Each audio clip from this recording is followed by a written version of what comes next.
Hello, and welcome back to yet another retro channel.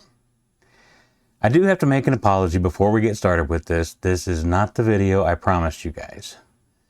I actually promised to do a video on one of my retro virginities, and I'm working on that.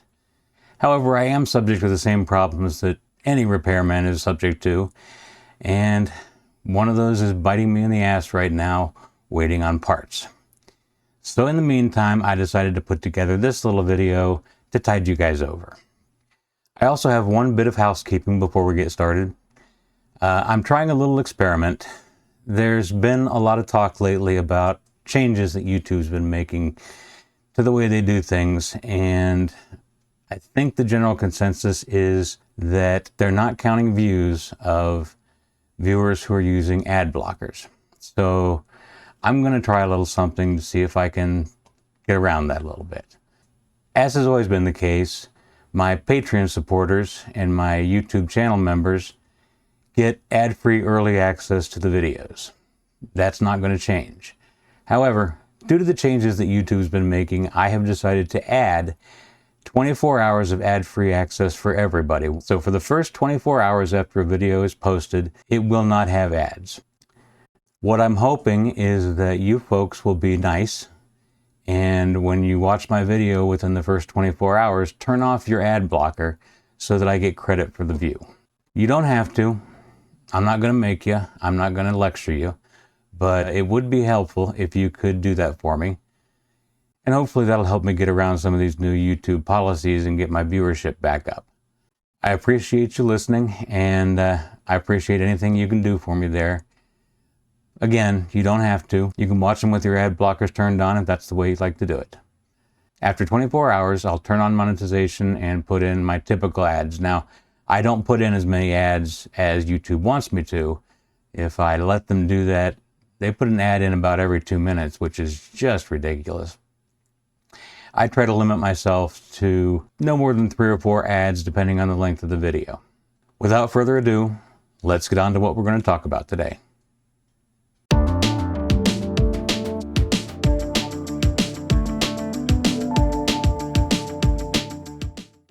So, what we'll be talking about today is the RGB to HDMI.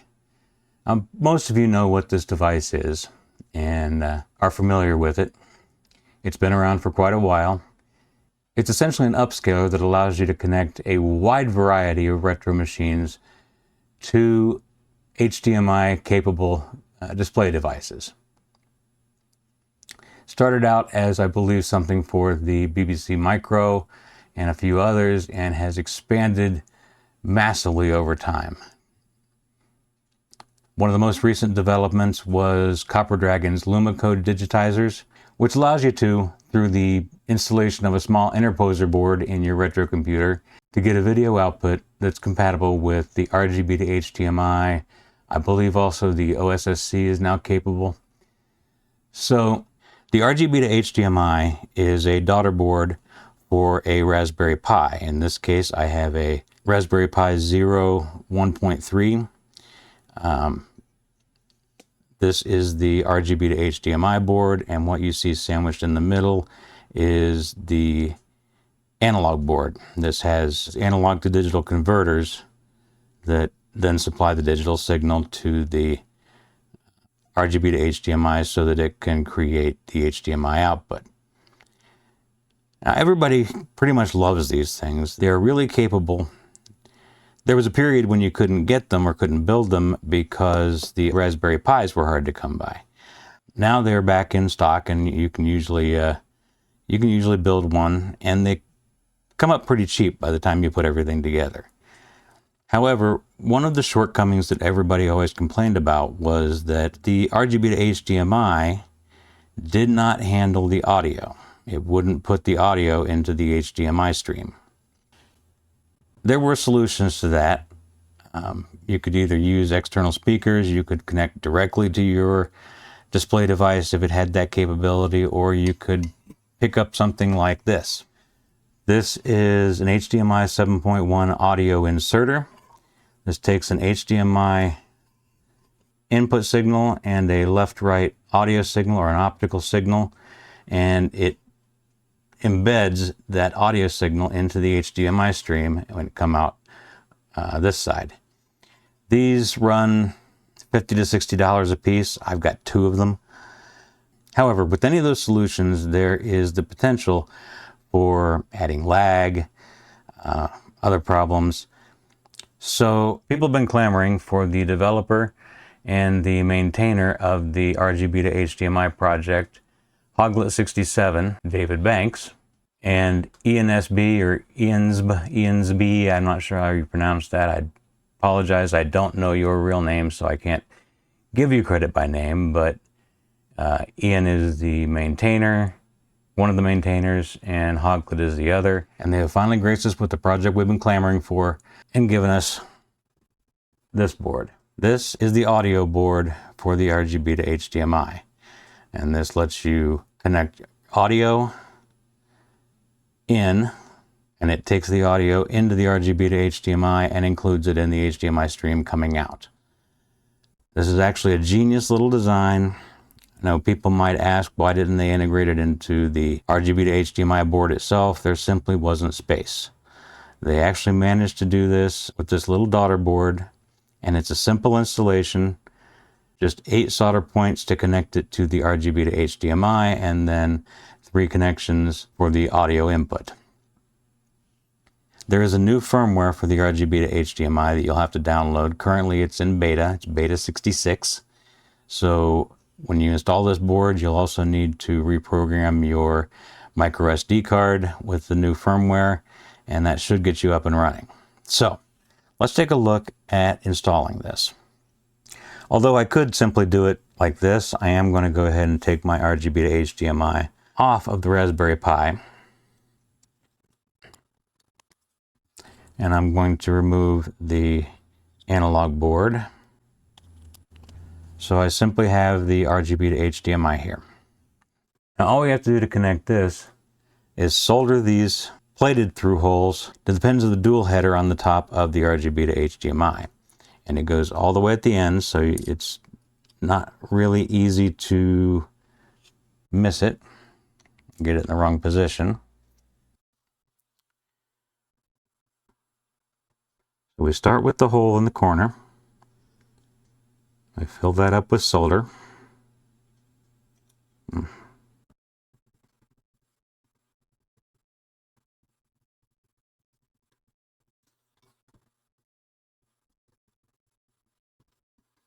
And then what we want to do is hold the board flat so that it lies flat against the CPLD, and reflow that. Oops.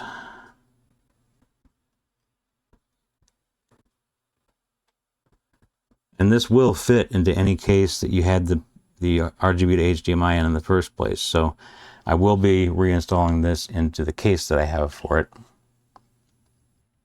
Then once you have that lined up, you simply go ahead and solder the remaining pins, just the ones that have the through-hole plating, the silver. Make sure you let it flow through so that it connects with the pins on the RGB to HDMI.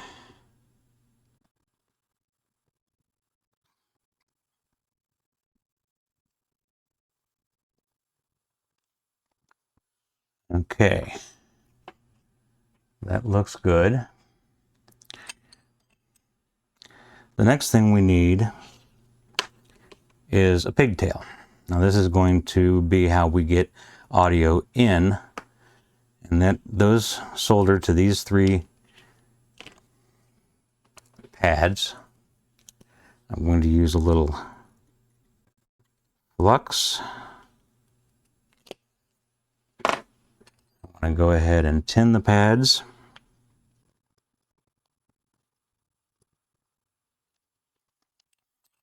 And then as a bit of strain relief, you want to put the wires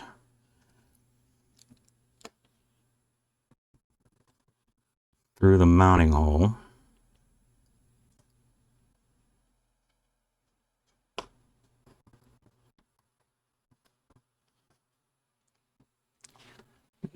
think I'm going to use some tweezers to help me out here. Now these are marked on the board, right, ground, and left. Now you want to make sure before you do this that you check your wiring and know which color is tip, ring, and shield. Tip is left, ring is right, and shield, of course, is ground. In my case, the white is left, the red is right, and black is the shield.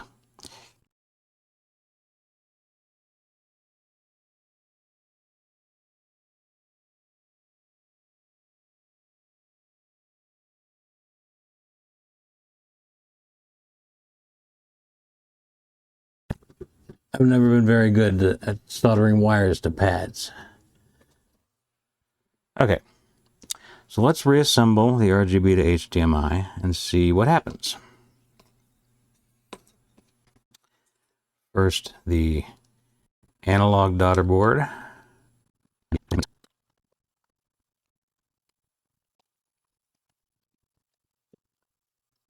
Well, the cable is not going to let me put it all the way into the case. I'll have to modify the case later. For now, this should be a working RGB to HDMI with audio. So let's first connect it to an HDMI display.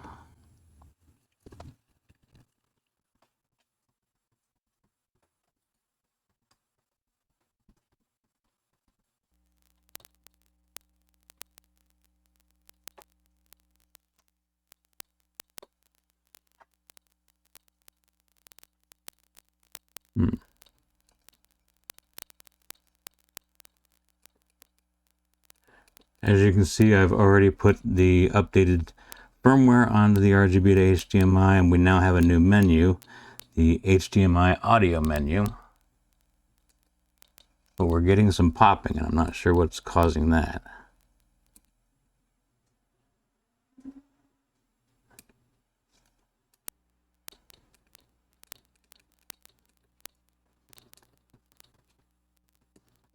Should be able to play a test wave through the audio capture.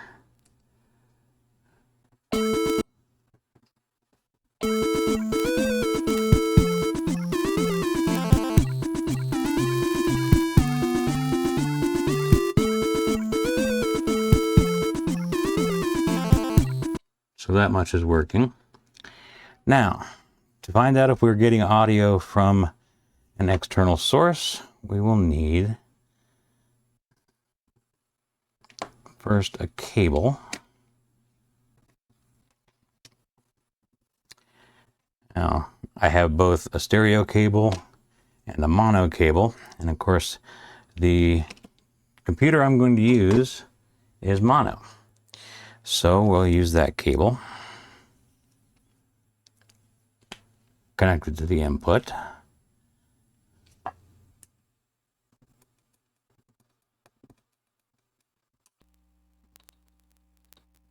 Still don't know why that popping is there, but let's see what we get.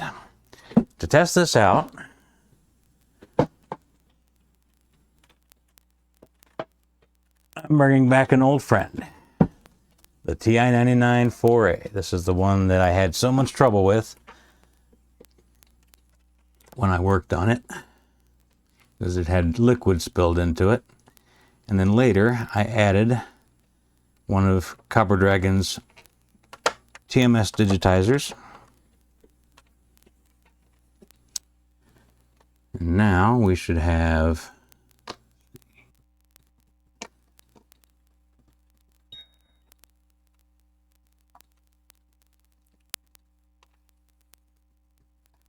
video Luma code, this output, and I believe the audio is on this one. So let's see what we get.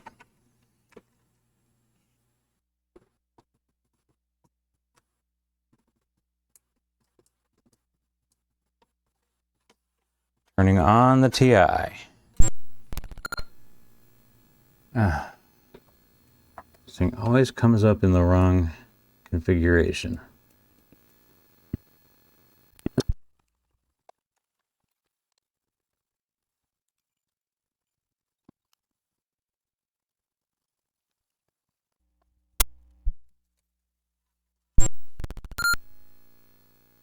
Huh.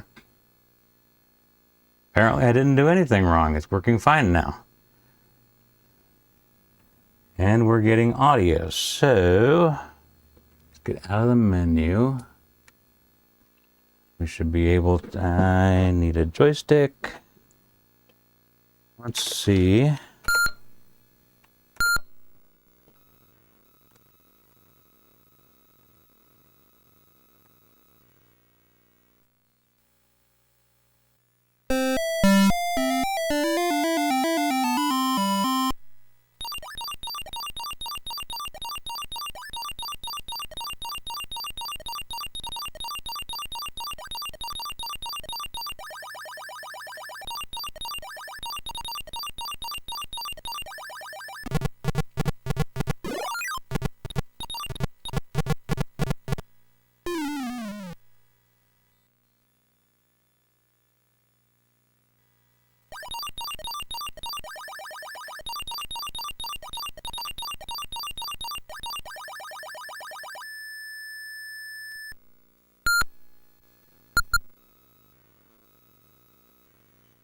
This is a classic on the TI-99.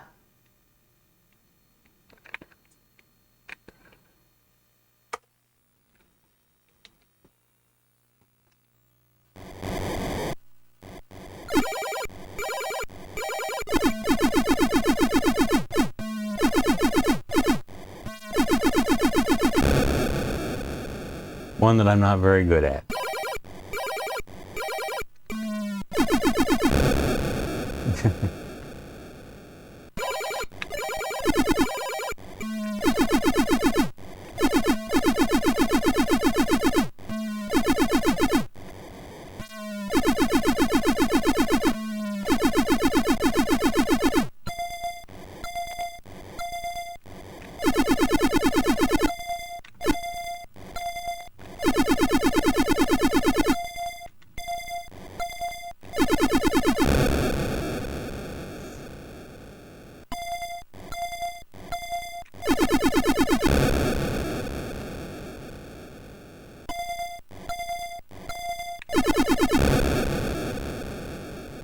Okay. Well, there you see it. Pixel perfect HDMI and audio out of the RGB to HDMI. Now, you can get these at several locations. You can find locations in the UK at CJE Micros where you can order them. And I'll put these links in the description below. In the USA, you can get them from Retro Hack Shack. And in the EU, you can get them from Copper Dragon's site. That's a good place to go because you can also get the Lumicode digitizers. I'll also put links to the GitHub repositories where you can find information on the new HDMI audio support, including instructions on how to build them, fit them, and where you can get the Beta 66 release of the firmware.